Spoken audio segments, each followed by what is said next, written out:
Right, Action says Jackson, who is on the MCR and making us come out live to you. It's time for us to talk sports on the 19th day of March 2024. And we're reaching the business end of the month where people get smiling. But in the studio right here, we've got a full team. And I just discovered this morning that Dixon Mazzino is not just a sports analyst, but oh boy, he's got something in the mix. All right, I will save that for you whenever he comes on Saturday. But we're glad to have Dixon waiting in the wings as usual. And I'm not alone. I have my co-anchor who is looking dapper. Yes, my name is Samuel Odi, and it's always very, very great to be here and talk sports with you guys and with one of the best of the best in sports, king of sports himself. So it's actually an honor, and I'm always excited to be here, to bring the latest happenings in the world of sports to you guys. All right, we'll be talking about our darling Falconet. They're in the news this morning. Also, we'll be talking about Nike unveiling Super Eagles' latest jersey, and I can assure you one man has the two sets of jersey already. I can envision him wearing them. Talking about Mazzino, he's got the two jerseys. Hopefully you see him wearing it in the course of the program. We also have a big story concerning Partey. The Black Stars of Ghana is to face the Super Eagles. But one man will be missing in action. His name Thomas Partey, who plays for Arsenal. We'll also be looking at other big interesting stories that has to do with Ahmad, the Ivorian superstar who finally broke his duck for the Red Devils. We'll be looking at tennis. Sabalenka is in the news. She lost her boyfriend. A very sad story. We'll be looking at how sad that story will be. Then boxing. Anthony Joshua and Tyson Fury will be at it again. Double bout is what we'll be looking forward to, hopefully, in 2024-2025 season. All right, let's begin from the home front where Nigeria's under-20 female team, the Falconets, on Monday reached the finals of the women's football event at the 13th African Games in Ghana. They defeated their Ugandan counterparts 2-0 in the semi-finals of their match at the Cape Coast Stadium. The Falconets have therefore boosted their quest to reach and clinch a gold medal in the event. Monday's encounter was closely contested with both teams vying for the final spot, but it was the Falconets who had beaten Morocco 2-0 in their first match before 4-0 humbling of the Senegalese national team to become second in the group and qualify for the semi-final. Both teams have pushed for a breakthrough in the first half of the match, which ended goalless. Was substitute Adobe Oko and Chiamaka Okechukwu scored the goals that lifted Nigerians over the cranes of Uganda, talking about their male team for the place in the finals of the African Games 2023. The Uganda fought well until Oko, who replaced Olushola Shobowale, found the back of the net in the 74th minute with her first touch in the game. And Okuchukwu added the second goal in the 89th minute to give Nigeria the desired victory. The Falconets will face the winner of the second semi-final between host Ghana and Senegal. The loser in the second semi-final will meet Uganda in the bronze medals match of the women's football event. Falconets won the gold medal in the event at the 12th African Games in Rabat, Morocco in 2019, in case you forgot. And the 13th African Games, which started March 8, will be rounded off March 23rd. The ongoing games are being held across 3 cities, Accra, Kumasi, and Cape Coast. And I wonder if Odi has been in any of the cities. Not yet, but hopefully I was just in Ghana just this past few days, so I just go back. So let me just sound like this. Just went for the games and then encouraged the guys and the amazing work they actually do. Okay, once you hear amazing work, it's okay. Yes, so it's so amazing the work the Falconets are doing and giving us wins and, playing at their best. They've been having series of wins since they got to the competition, unlike their male counterparts. Yeah, I wanted to say, we know the male. What happened to the male national team, the Flying Eagles? They couldn't have wings to fly. Yes, so I don't know if... Ladomboso. Okay, you just... I'm not going to train you under the bus, but wait now. I don't just understand what's going on with the Flying Eagles, right? Because now, the last I figured that the Flying Eagles got to a quarterfinal was in 2007, under the same coach. So I don't know what NFF is actually doing at this point, if he's the coach, then get a better coach, because now we ended, even the last other qualifiers that we had, we lost in the group stage. We lost in the group stage. We've not been to the youth championship in a while. We kept losing in the group stage. And the same thing happened just this past weekend, where we lost in the group stage again to Senegal. And then nothing is being done about the coach. The players were just, I don't know if they were scared, like if it was the tactics or the formation. I just don't know what the problem was. They were just like all over the place. And then the coach himself is never making any changes. He's not bringing new players to come join the team, or, you know, do something different, at least for us to, you know, advance and move forward. Because the last time the Super Falcons were able to, the Flying Eagles, the Flying Eagles were able to like get to a quarterfinal stage was in 2007, which is not actually good, because they used to be shining stars for us then in that category. But now it has just gone to what I don't understand, because it's just so funny. The NFF needs to like pay attention to Issa Lado, and then know if he needs to, you know, sit on the sideline, let someone else come do the job, fine, because it's really not good for us to be going around in circles and then losing at the same stage that we always lose, like every time. It doesn't make any sense. All right, Ladon Bosso, we're calling on you to do the needful and help us, either you get better or shape out. Hopefully that's what Odi is saying to Ladon Bosso and the Nigerian Football Federation. But I know one man has a very deeper, you know, and diverse, you know, mindset as regards to Ladon Bosso's, you know, performance thus far. We're hearing from the man called Maxino somewhere along the line to get his take. All right, let's look at what the big American sports giant is talking about this morning. We're talking about Nike unveiling Super Eagles jersey.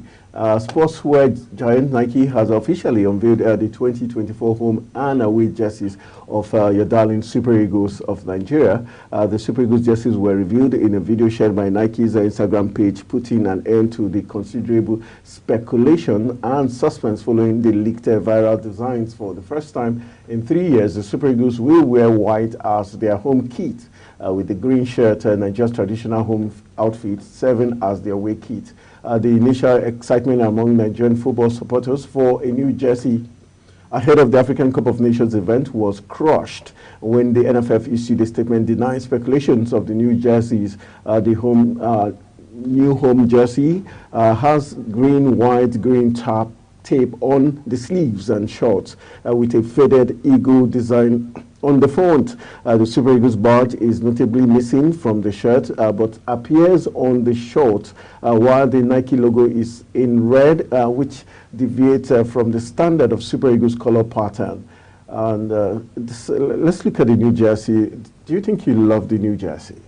Yeah, the color, I think I like the color, but what I'm not agreeing with is the fact that we don't have our logo, the badge, the badge on the shirt, and then Nike is just, you know, sitting right there in the middle, taking over the whole space.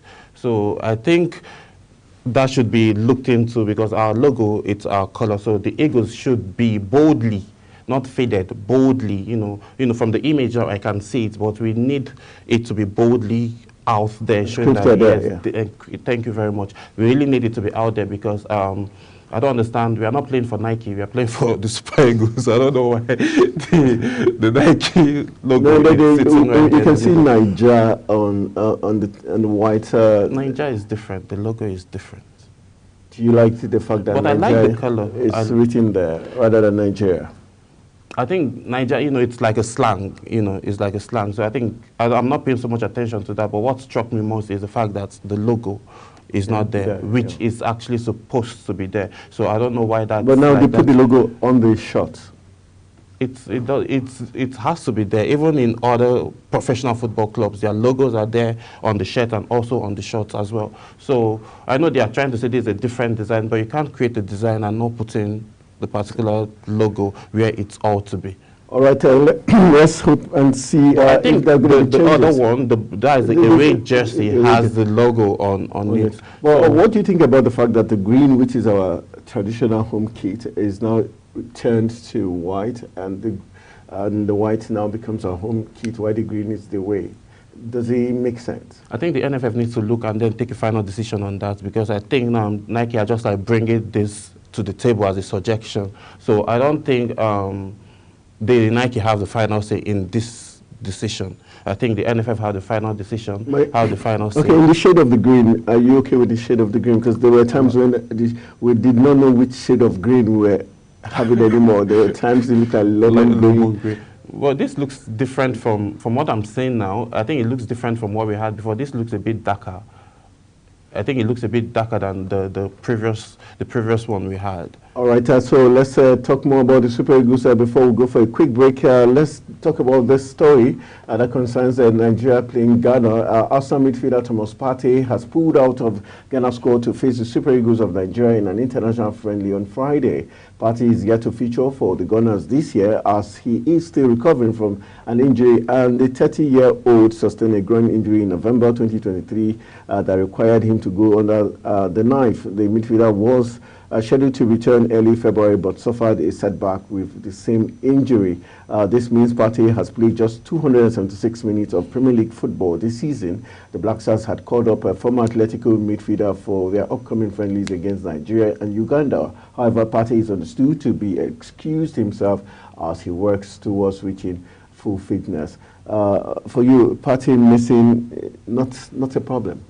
No, I think I'm not sure it's that of a problem for Ghana Black Stars, because they have other substitutes that they can use, you know, and definitely it's going to play. Partey is actually 30 because it's taking too long for him to heal.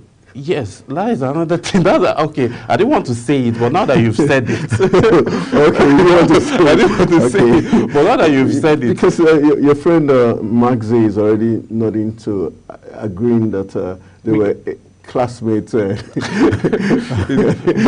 Dixon is now Dixon is above 30. How can Partey be 30? So I'm older than Partey. And again, Partey has been playing before I started talking sports. So that's another thing about this age stuff that is actually going on that just happened in Cameroon. He's taking longer time to heal, and now you said you're 30. If you do the plus and minus now, it's not adding up, because someone that's around that age, for me now, I know how old I am. So yeah, you're going to be turning 30 actually. I'm going to be turning 30 actually, so you can see the difference. And put my picture side to side with that of Partey. Oh my God. Partey has been casted. Partey has been casted. So Partey is just a year older than you. So he said. So I don't know, but I'm sure definitely now that they've brought the former coach of Dortmund, who used to be the former coach of the Ghana Black Stars, now they've reinstated him back. I'm sure he's going to find someone who is going to fit in perfectly into Partey's role. So if you're 30 years old, please heal fast, sir. Okay, all right, so we're going for a very quick break, and when we return from the break, we're going to have like 3 double substitution on the program. We'll go for a very quick break. When we return, we'll be bringing someone who is in dark colors representing his continent, like they say, and you know the man, right? Yes. He gave a nickname this morning again. Serious? Yes. Yeah. Well, that will be after the break. Okay. This guy is setting me up. All right, to go for a quick break and stay with us as we keep talking sports. Yes.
All right, back talking sport, and we had to do a very quick substitution because one man, he's been waving his number 7 jersey, and it says it's time for him to get on the pitch of play, and so that he can get the job done. Also, Odi has delivered, he has scored a brace. Let's get someone who's going to give us a hat-trick now. All right, Mazino, it's just his okay, Fatih's age is still making you laugh. When you brought someone when Fatih was injured, I was just like, I hope not. But you now just threw it and said, oh my God. You did. No, but in reality, can Odi and Partey be, the same level in terms of age group? Truth be told, there have been questions about Partey's age, really, and his constant injuries. Although some would argue that the way he plays, the way he, you understand.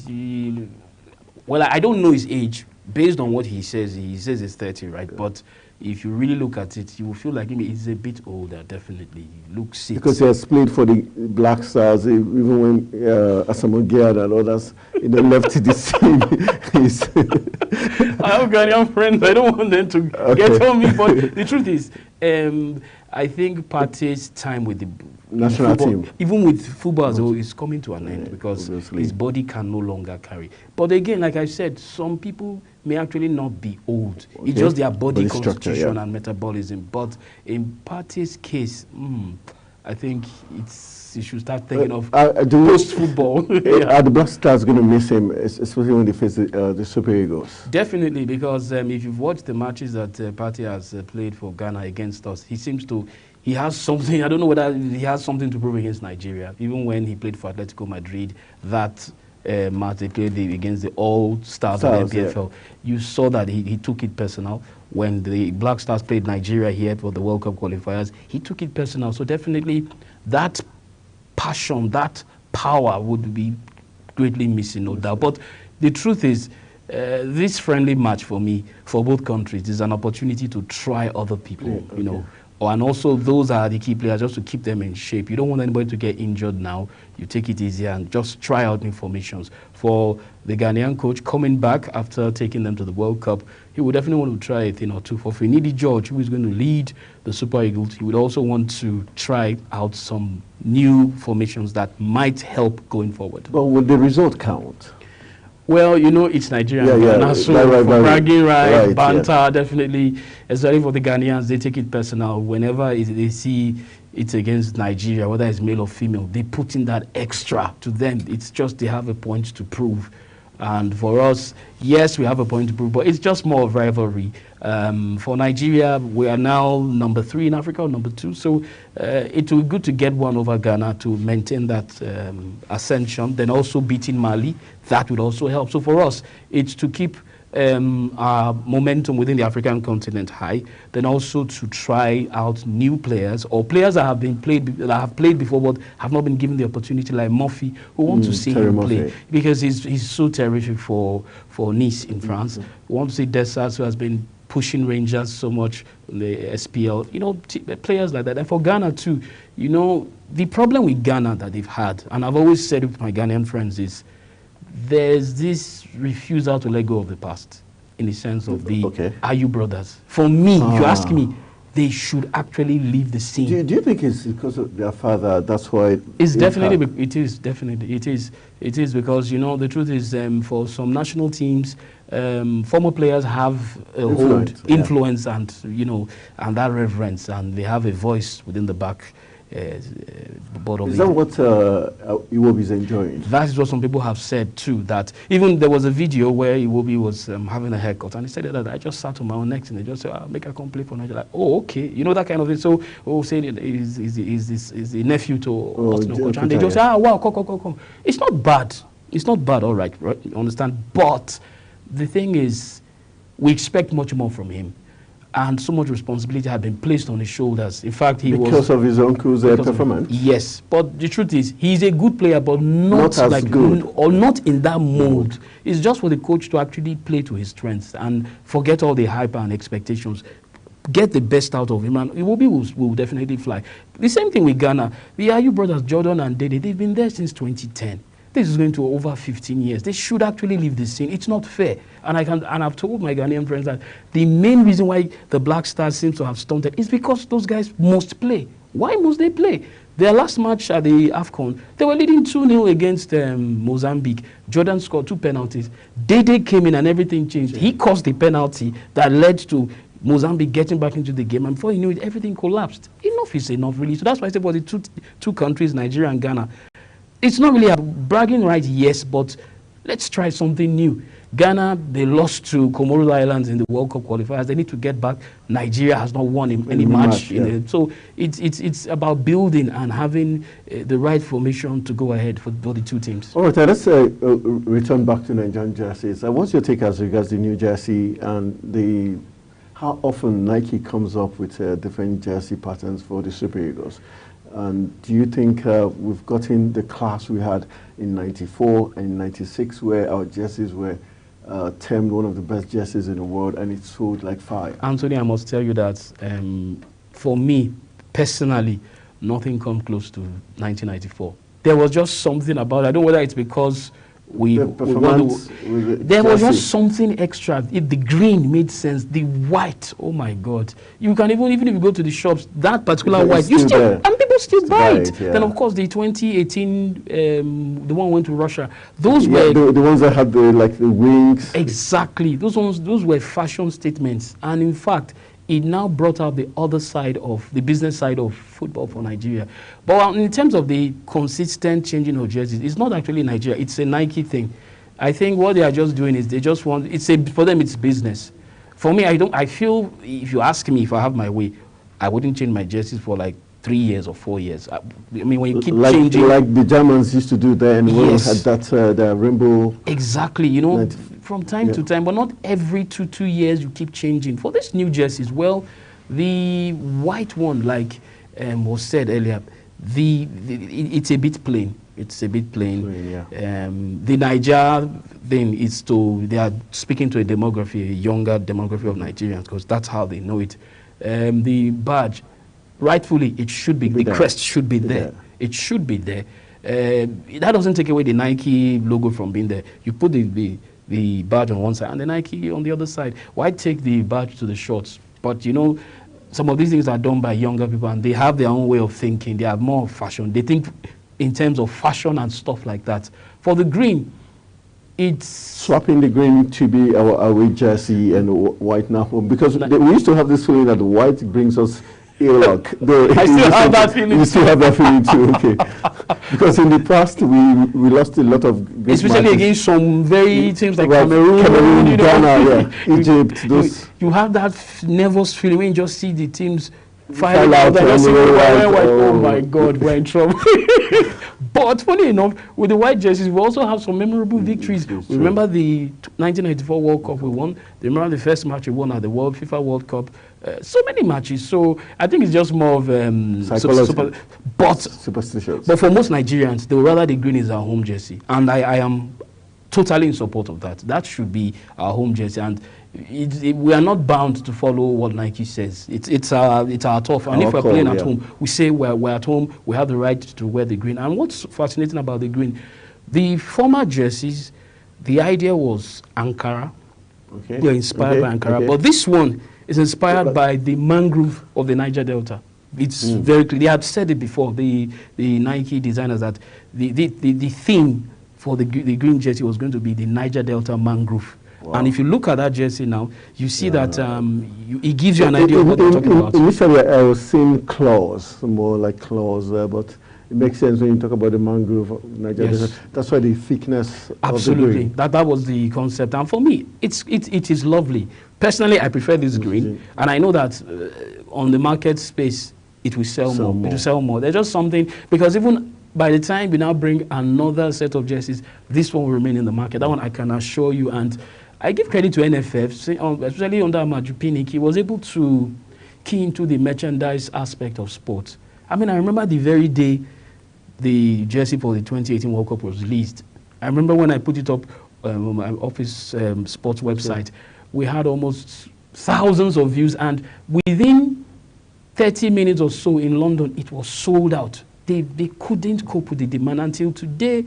I think that jersey, I wish they kept it a little bit longer, but really, that jersey was a fashion statement, and it has maintained a tradition for the NFF that one of the ways of making money is through merchandising. Remember the one we did for Atlanta 96, because Nigeria was under sanctions. So the jerseys were gotten from Malaysia, from Asia, even though they were supposed to be from America. But this one is directly straight from the US, and you can see the finishing. It's lovely. Just imagine wearing this one now for a hangout on a black jeans. You understand? It's classy. Classy. It's fantastic. All right, great job, Nike there. Let's just chat a little about the Falconets. Get into the finals of the African Games. Good performance, you say? Credit to them. No, the Falconets have never disappointed. Even on the international stage, they've given a good fight all the time, reaching the semi-finals, quarterfinals. They've been good. So they just continued in the tradition, and they're going to meet Ghana. Ghana beat Senegal 3-1 in the second semi-final. So another jollof rice battle on our hands. But I know our girls are very good. They've impressed me so much, and there's a conveyor belt of young girls that pass through the Falconets that has not stopped. So that means there's hope for talking about the Super Falcons. Oh, of course, for the future. Because And the good thing is that thankfully our female league is now back on stream. You know, there was a time they were basically off, and that was affecting us. But now they've actually picked up whatever problems they had. They've kind of resolved it, and most of the ladies that pass through the Falconets play in the local league. Some play in the academies, and from there they go abroad to Europe. Funny enough, if you notice from the female football global perspective, the power has shifted from the US to Europe. Before now, the US was the go-to place. But now you see that even the female English Premier League is you want to watch it. The female Champions League, and that's one of the reasons why you see even Spain. They've won all the categories of the female World Cup, from the under 17 to under 20 and the senior ones. So for Nigeria, consistently keeping a conveyor belt of players from the Falconets, even from under 17s like that, it just shows that our future is secured. Remember, for the female football, once they peak, they tend to maintain that form for a long time. And the females seem to have a longevity of playing longer than men. They can play into their very late 30s and early 40s, and they still have that. It's really, once you are good, you are good. So credit to Falconets. Please do us proud, and nothing will be sweeter than winning or retaining the All Africa Games title right there in Accra, Ghana. Yeah, that would be a very good way to, Oh my God, you save another round of banter, trust me. All right, let's move on to one interesting story that we're going to talk about. It has to do with racial issue in sports, football specifically, and that's talking about what played out in Italy, where Francisco Acerbi has left the Italian national squad ahead of the upcoming friendlies in the United States after he was alleged to have racially abused Napoli defender Juan Jesus. The Inter Milan defender is alleged to have racially abused the Brazilian international Jesus during Sunday's 1-1 draw in Serie A. Something he has denied, but afterwards, for him to have left the national team, it shows he admitted. And for you, do you think UEFA and the different country FAs have done enough when it has to do with racism? We saw what played out in Turkey the other day from the Fenerbahce's match. I know you're aware of it, where Nigerian player Osayi, he was saying that guy was. They were even begging him to stop. Someone said if they ban him, there's no problem. UFC and MMA, they are waiting for him because those punches were giving like someone that has been doing this thing for a long time. I think they really pissed him off. The truth is, he was almost being attacked. The truth is, the security at the stadium, they were overwhelmed. They didn't expect it, and they were going to attack him. And in a real sense, but didn't you think the security did it deliberately allowed Fenerbahce players to be attacked? It may not be because they were like soft. You know, maybe they too were caught by surprise. Like they wouldn't expect, you know, because the argument was that the fans were incensed because Fenerbahce players celebrated. That's part of football. You can't deny them the right to celebrate. Why would you go and, I mean, I heard some of them even carried knives. Some of them carried some dangerous weapons. So that's why Osayi, God forbid, what if he was stabbed? The story would have been different. So you cannot just single him out. Yes, those punches were really, I mean, one to remember. Is he safe in Turkey? Because there's no doubt he might be a target now going forward. Funny enough, Anthony, as soon as that thing happened, at first when I was like, oh, he's showing them his other side, but my mind was like, he has to leave Turkey. He has to start thinking of moving out of Turkey because, trust me, the Turkish fans are very passionate. I'm not saying they are violent, they are passionate, they love football. It's something, if there are a set of fans that are passionate about the game, the Turks, but because of the rivalry, the bitter rivalry, Osayi is not safe, really. Sure. He should start actually thinking of clocking out from Turkey. He has made his point, he has made a mark. Even though for Fenerbahce fans, to them, he say he's a legend. If you go to most of their supporters charter forums, they are very happy. In fact, they even want to build a statue for him that he defended their, but, you know, he's back. That's it. That's very important. I know. Remember then talking about the racial thing that happened in Syria. Honestly, is UEFA doing enough? Is FIFA doing enough? I don't think so. I feel, from their perspective, their argument is it's an attitudinal problem that you have to keep trying to educate and get them out of it. But the truth is, if you don't unleash some very stern punishment, then people will not take it seriously. Because, like for instance, now the player you mentioned that left the Italian team. For instance, if you want to send a message, you say, okay, the Euros, upcoming Euros, you won't play for Italy. That's it for 1 whole year. You sit it out. Even in Syria, you slam him a very hefty fine. Why should you profile anybody racially? I know in the course of the game, adrenaline's grow, and sometimes you can say some silly things. But I don't know why it always turns out that when it involves a black player, you hear things like monkey or I don't know. But on the flip side, can't the black players, you know, have a different way of defending themselves rather than always feel aggrieved? If they call you a monkey, can't you like reciprocate and say something back or just ignore? Some players do that, like Alaves, Dani Alves has just been. There was a time they used to make monkey chants, and we even carry banana. Okay, give me banana. I love banana. Like, and at the point, they now had to let him go. So you're right. The players need to show some steel. They need to know that these things happen, and maybe by the time you ignore them, when you turn your back on them, they will stop. When they say black monkey, you say white monkey. Two wrongs don't make it right. And, you know, for me, at least the few times I played football, even if it was just on a recreational level, we don't tend to use aggravating words against each other. You can push, you can shove, and just that, but I don't know, maybe it's a cultural thing. I know in Italy, one thing in Italy I know is most times they can say some vulgar things. And it doesn't necessarily mean, they don't mean it from that point of view.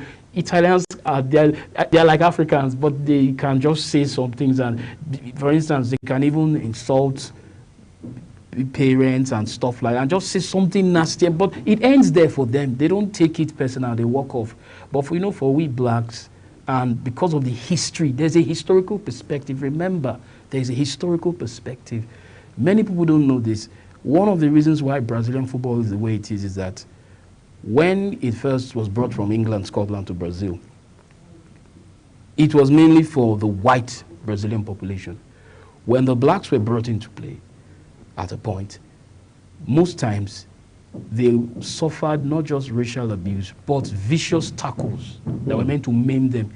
It is because of in their attempt to evade such tackles, that's when this Jogo Bonito, that's how it came up, because they had to come up with skillful ways of evading tackles, beating their man and stuff. And before you knew it, it became a signature of Brazilian football. So there is a historical perspective. At that time, the white players could injure a black player and nothing would happen. You know, there were no red cards or anything. The game would go with a broken hand or split knee or something like that. So for us from Africa, black players from the Americas, there is a historical perspective. Colonialism, slavery, and all those things. And when you now hear those kind of slurry words, you're a monkey, you're a nigger, it doesn't sit right. So definitely people react. I remember there was a time Real Madrid were even contemplating when Vinicius seemed to have been we even have a story concerning that where Real Madrid has accused La Liga referees of deliberately ignoring racism against Vinicius Junior. Do you think Real Madrid is far from the truth? Well, I wouldn't say the referees really set out to ignore. I think what they just try to do is, to some extent, maybe they try to play it down and look, let's just concentrate on the game. You know, sometimes there have been times where teams walk out of the pitch when a player complains, I have been racially abused, all the other players in annoyance, and the game. Maybe part of that should be, maybe one of the things that the football authority should do in Europe and even around the world, where the technology is available, if a player complains of being aggrieved, you bring lip readers, put it on VAR, and they can, from just a playback, they can almost tell if indeed a racial statement was made. You know what can happen? Okay, red card. Not just red card. You know, you can even just say match abandoned or walk over for the other team. Yes, you can do that. Or goal against the other team. Goal against the other team. By the time you do that, that nonsense will stop. Why should you resort to? I mean, it's very annoying. Like you see someone like Bukayo Saka, when he plays for Arsenal and England, he does so well. Oh, England, international, they're so happy. Then when he goes, they now start talking about heritage of a Nigerian descent and other very. Although, you know, bullying is something that cuts across race, but for blacks, it's a problem. It's a big problem. All right, let's move on to some other stories. We've got Real Madrid's president in the news. Real Madrid president Florentino Perez is reportedly interested in signing one of Manchester United player. The Real Madrid are no strangers to signing players from United, the most notable being Cristiano Ronaldo. And this time they are said to be going after the club's number 17 instead of number 7. Spanish athlete Real Madrid exclusive made that move. Let's look at Real Madrid and going for Garnacho, who they got. Man U got Garnacho from Atletico for just 420,000, pounds. Is Garnacho a Galactico? Is he potential to become a Galactico? He has potentials. The boy is good. You remember at the point when Man U was going through a very bad patch. Yeah, he was primarily. For the last 3 games, he has been the man of the match. He has been doing it. You know, even last season, it's one of the reasons why Man U even made it to the Champions League. They weren't supposed to be there really, but Garnacho, there are some matches he basically took by the scruff of the neck by himself, and he delivered. And he's still very young, and definitely for Real Madrid that they are going through a transition now, trying to bring in young players. If he goes now, it will be a natural progression for him. He's Spanish speaking, he's from Argentina, so he will even feel more at home than England. But playing for Real Madrid is the dream of most players around the world. For a South American, it is always a dream. Is this going to settle him? Do you think this is the right time for him to leave Manchester United? I think it's too early. Personally, I think it's early. I think he could have sat out one more season. Now that there's a change in ownership structure with Ratcliffe now having a say, I think he could have just waited one more season. But, you know, a footballer is always thinking of how can I fulfill my dream as quickly as possible?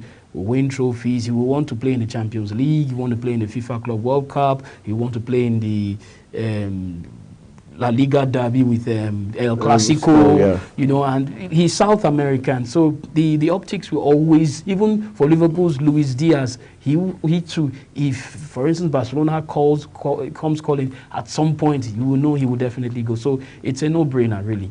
But would Man U want him to go? They wouldn't, but if he's insisting on going, they will see an opportunity. I mean, you bought a player for 400,000. You want to make maybe even if it's 20, 30, 50 million. Or even 70 million. Now that's a lot, because it means with that money they can get reinvest 3 or 2 good players, solid players. You understand, that would even keep the team going. So for Man U, it's business. Although it looks like now, let me tell you something, Anthony. If it becomes clear that Man U cannot qualify for Champions League this season, and Real Madrid comes, they will sell him. They will absolutely sell him, because it will give them a chance to fully rebuild and now get a different template and players to execute that template for the next season, definitely. All right, we've got a historic bill to bring in football's independent regulator will be introduced to the Parliament on Tuesday, that's today, and EFL clubs believe they have already scored a victory. The move comes at a time when the Premier League and the EFL are effectively at war over financial redistribution, with a deal on the issue still far from agreement. Last week, Mailsport revealed that a 10 top-flight sides indicated that they would vote against a league proposed offer of £836 million over 5 years on top of the existing solidarity payment to EFL. The prospect of legal action should a regulator try to enforce a solution. Let's look at this. Premier League always having issues with EFL, but on the flip side, is it not for the good of British football when the money is made from the Premier League also trickles down to the EFL? Absolutely. You know, so why are big teams not very happy with the arrangement? Nobody wants to lose his financial advantage over others. Nobody wants to. You're always looking to expand your tentacles, expand your wealth. Remember when the Premier League first started, about 30 or so years ago, it looked like what's going on. It's a joke. It's just like you have the Super League now that has been floating around. And once that happened and the Premier League took a hold, now it has a life of its own. The amount of money, the revenue that comes in is staggering. Now, even for the EFL, now that's supposed to be just like the lower league, but guess what?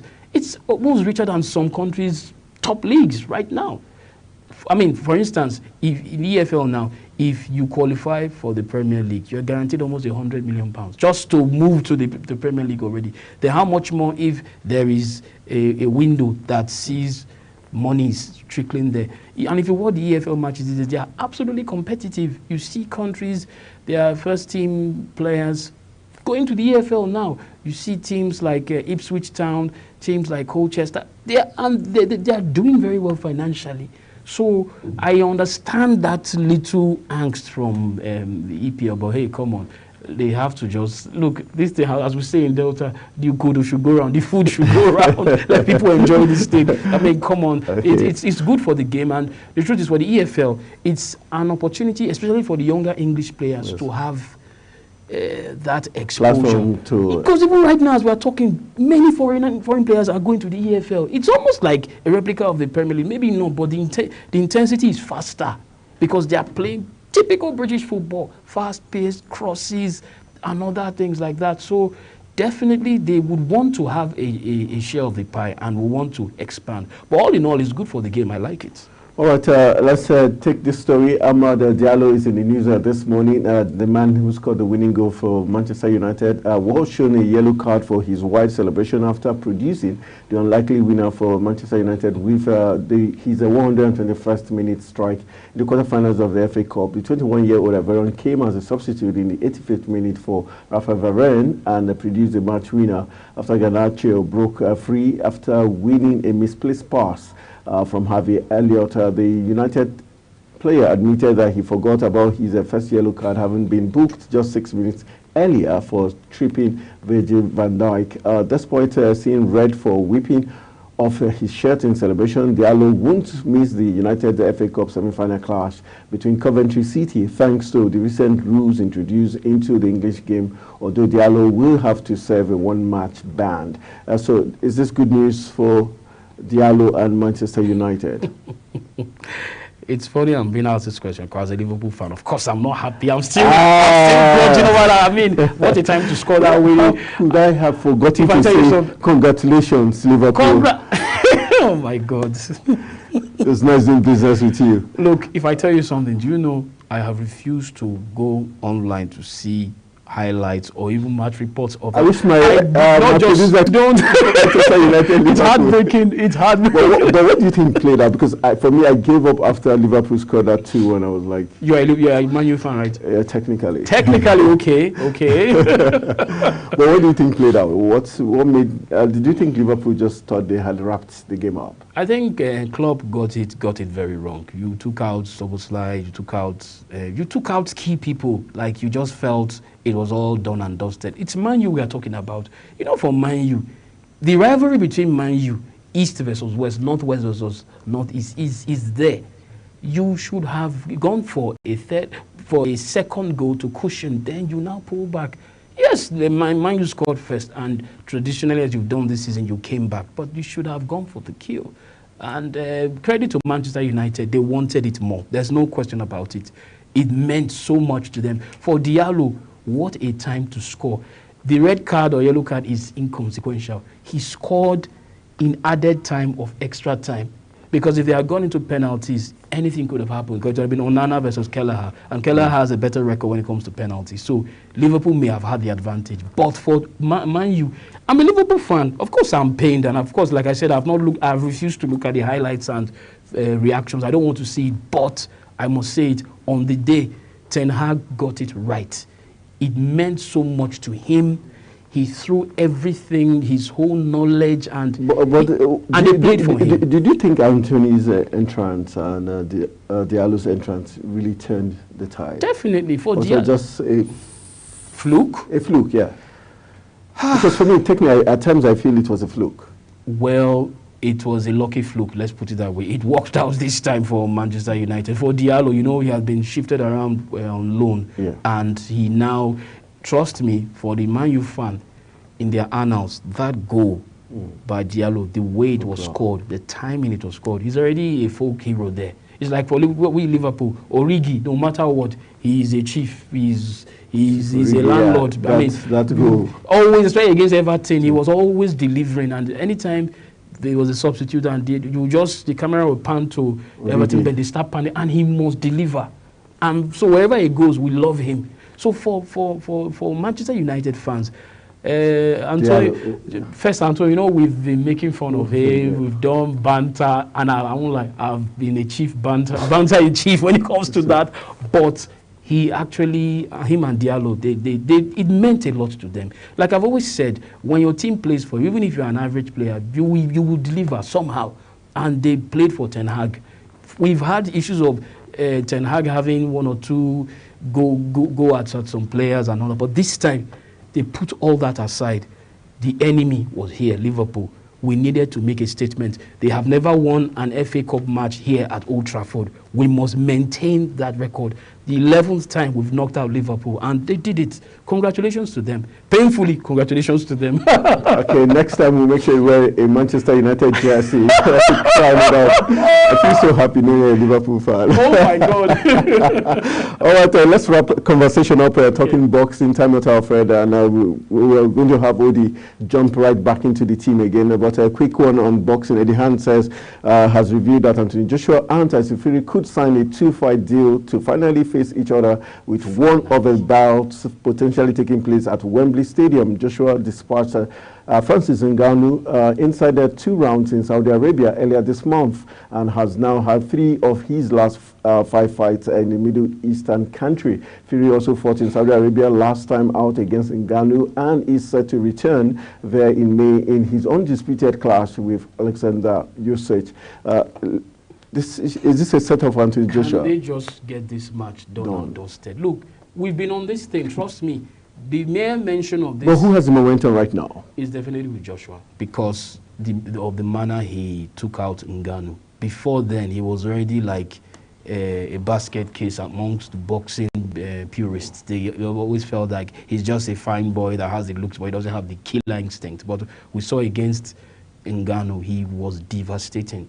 And it wasn't a setup, because some of my colleagues believe that fight was a setup. It wasn't. No, I know people would say, you might say in one sense, you know, Ngannou is not a professional boxer, so his flaws were exposed, and Joshua took him out. But the thing is, can this fight just go on, for crying out loud? We've been on this for almost 4 years now. Trust me, as at the time the first idea of both of them fighting was muted. Now this is about 4 years. Some people who have left daycare and kindergarten, we've been on this matter. Look, let's just settle it once. Who is the better fighter in Britain? Anthony Joshua or Fury? Or Fury. But for me, I think Fury too has been... He should be scared right now. Funny enough, I love Fury. You know, I like him. He's down to earth. He's very friendly. He's very funny, but he's a street fighter. Fury is a brawler. He's not just a boxer. He's rugged. He's, you know, growing up in the streets of London with a gypsy background. Yes, but Anthony Joshua is a Nigerian. You can see he has shown that, look, that Nigerian, oh my God, that is his ancestral town, Shagamu. They've named the street after him. And he has never forgotten his roots. So you can also say that to some extent, Joshua is more focused. After that second loss of UCT, it's like he had to do a self-reevaluation. And he changed his training team. And you can see that he's different. And trust me, no better venue than Wembley. Let them settle it in London there. And whoever wins takes the bragging rights. All right, every time he's on set, I don't want to let him go. Just like when you're sitting with... Okay, let me leave that part of the deal. Right? All right, so we're going to be saying, Max, always amazing having you. And I don't know when we're going to see you again, maybe next week? Hopefully you will see me. Now, remember, they said they gave you a nickname, right? Do you know what it is? Can you won't cast me. We call him Don Antonio. Don Antonio, the Don that always never leaves. He does his thing, and I mean, he's just always on point. So I call you Don Antonio, not Anthony, Don Antonio. Okay, this is where we take a break. Let's go for a quick break. When we return, we'll be wrapping up the program. Okay, you got me there. All right, break, please. All right, we go for a quick break. When we return, we'll be signing up from Talk Sports.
All right, this is where we say our good boys, and we've got Samuel in the mix to wrap it up for us. Yes, Don Antonio, yes. So it's been an awesome segment today, and Dixon is always amazing to have him. I dreamed the troopers, and then he scored the goal. So he's out there, your nickname is out, Don Antonio, and hopefully we'll see you all tomorrow with top stories around sports. All right, so it's 2 goes to 1, 2 against 1. All right, so that's how we call it a wrap. This is why it's called than just finest, most interesting talk sports show. Don't miss it. Tomorrow is going to be a banger for you. Thank you for staying with us. Yes.